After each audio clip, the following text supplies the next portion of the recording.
ಅರುಣ್ ಒಂದು ಸಾಧಾರಣ, ಹಾರ್ಮೋನಿಯಸ್ ಕುಟುಂಬದಲ್ಲಿ ಜನಿಸಿದ್ದನು. ಅವನ ತಂದೆ ಎಚ್.ಆರ್. ಬಾಬು, ಬೆಂಗಳೂರಿನ ಒಂದು ಸರಳ ಅಂಗಡಿಯಲ್ಲಿ ಕೆಲಸ ಮಾಡುತ್ತಿದ್ದರು. ಅವನ ತಾಯಿ, ಉಮಾ, ಮನೆಯ ದೈನಂದಿನ ಕಾರ್ಯಗಳಲ್ಲಿ ಬ್ಯುಸಿ ಇದ್ದು, ಅರುಣ್ಗೆ ಯಾವಾಗಲೂ ಪ್ರೋತ್ಸಾಹವನ್ನು ನೀಡುತ್ತಿದ್ದಳು. ಅರುಣ್ ಅವರಿಗೆ ಸದಾ ಕನಸು ಇತ್ತು, ಇವರು ದೊಡ್ಡ ಡಾಕ್ಟರ್ ಆಗಿ ಯಶಸ್ವಿಯಾಗಲಿ ಎಂದು. ಆದರೆ ಅವರು ತಮ್ಮ ಸಹೋದ್ಯೋಗಿಗಳಿಂದ ಮತ್ತು ಸಮಯದಿಂದ ಎದುರಿಸಿದ ಹಲವು ಕಷ್ಟಗಳನ್ನು ಕಂಡುಹೋಯ್ದರು. ಒಂದು ದಿನ, ಅರುಣ್ ಮತ್ತು ಅವನ ಪೋಷಕರು ತಿರುವುಹೀನ ಸಂಕಷ್ಟವನ್ನು ಎದುರಿಸಿದರು. ಬಾಬು ಅವರಿಗೆ ಕೆಲಸದಲ್ಲಿ ದೊಡ್ಡ ನಷ್ಟವಾಯಿತು ಮತ್ತು ಅವರಿಗೆ ಆರ್ಥಿಕ ಸಂಕಷ್ಟಗಳ ಪ್ರವೇಶವಾಯಿತು. ಆದರೂ, ಅವರು ತಮ್ಮ ಕುಟುಂಬಕ್ಕೆ ಧೈರ್ಯ ನೀಡಿ, ಅವರ ಸ್ಥಿತಿಯನ್ನು ಉತ್ತಮಗೊಳಿಸಲು ಬುದ್ಧಿವಂತಿಕೆಯಿಂದ ಕೆಲಸ ಮಾಡಲು ಪ್ರಯತ್ನಿಸಿದರು. ಆ ಸಮಯದಲ್ಲಿ, ಅರುಣ್ಗೆ ಹೆಚ್ಚು ಕಷ್ಟವನ್ನು ಎದುರಿಸಬೇಕಾಗಿತ್ತು.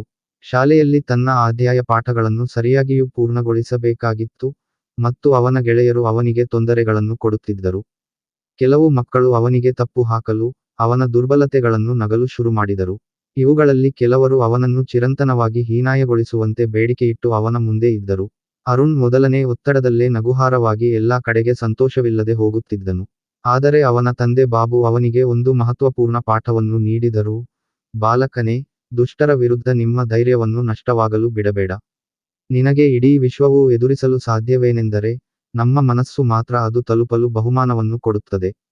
ಅನುಸಾರವಾಗಿ, ಅರುಣ್ ತಮ್ಮ ಪ್ರಾಮಾಣಿಕ ಶ್ರಮದಲ್ಲಿ ತೊಡಗಿಕೊಂಡನು. ಅವನು ತನ್ನ ಸಮಯವನ್ನು ಉತ್ತಮವಾಗಿ ಹಂಚಿಕೊಂಡು, ಶಿಕ್ಷಕರಿಂದ ಪಾಠಗಳನ್ನು ಕಲಿತನು ಮತ್ತು ತಮಗಿದ್ದ ಸಮಸ್ಯೆಗಳ ಮೇಲೆ ಕೇಂದ್ರೀಕರಿಸಿದನು. ತಮ್ಮ ಧೈರ್ಯದಿಂದ ಅವನು ಇತರರನ್ನು ಸಹ ಪ್ರೇರೇಪಿಸಿದನು, ಮತ್ತು ಅವನು ಯಾವುದೇ ಸಮಸ್ಯೆಗೆ ಹಿಂದಕ್ಕೆ ಹೋಗುವೆನೆಂದು ಯೋಚಿಸಲಿಲ್ಲ.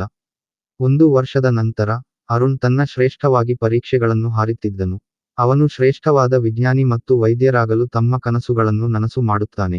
ಈಗ, ಅರುಣ್ ತಾನು ಎದುರಿಸಿದ ಕಷ್ಟಗಳ ಮೇಲೆ ಪ್ರಗತಿಯಾಗಿದ್ದನು.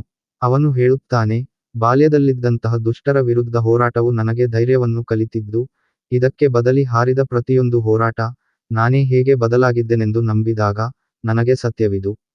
ಅವನೇ ಜೀವನದ ಒಂದು ಮುಖ್ಯ ಪಾಠ. ಧೈರ್ಯದಿಂದ ಹೋರಾಟ ಮಾಡುತ್ತಿರುವಲ್ಲಿ, ನಮ್ಮ ಕನಸುಗಳನ್ನು ಸಾಧಿಸುವ ಅವಕಾಶಗಳು ಹೆಚ್ಚಾಗುತ್ತವೆ. ಅಂತ್ಯ. ಈ ಕಥೆಯು, ಹೇಮಂತ್, ಅರುಣ್ ಸೇರಿದಂತೆ, ನಿತ್ಯ ಜೀವನದಲ್ಲಿ ಹಲವು ಸಂಕಷ್ಟಗಳನ್ನು ಎದುರಿಸಬೇಡಿ ಎಂಬುದು.